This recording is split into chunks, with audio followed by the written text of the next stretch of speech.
when I Mhm. say shadow work, people are like, no, no, not interested. So, talk about what is shadow work because I don't think a lot of people understand what shadow work is.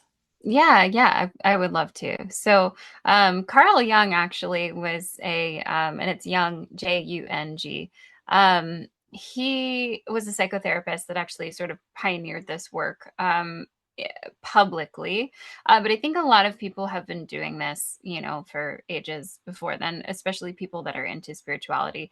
But shadow work, and I tend to, people come to me, and it'll surface in every session and we'll talk about it.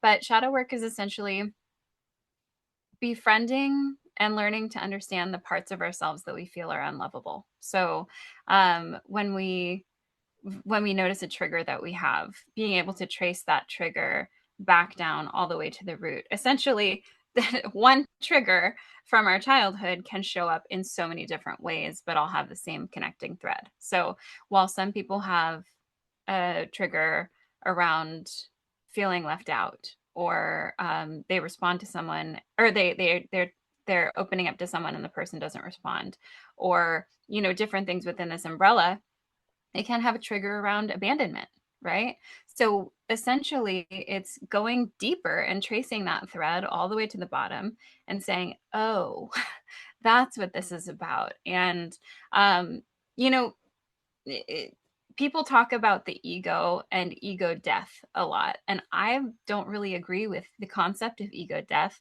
The ego is here to take care of us and protect us as it knows how, in our limited human capacity.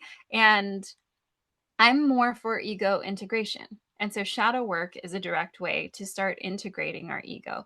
We're not canceling it because we don't want to look at it. We're not ignoring the parts of ourselves that are a little bit darker that do need some love. It's more about acknowledging and understanding them. So, in the work that I do, I think, one of the biggest things in developing our psychic abilities and our intuition and our spirituality is learning how to vibrate at a vibration that's closer to unconditional love.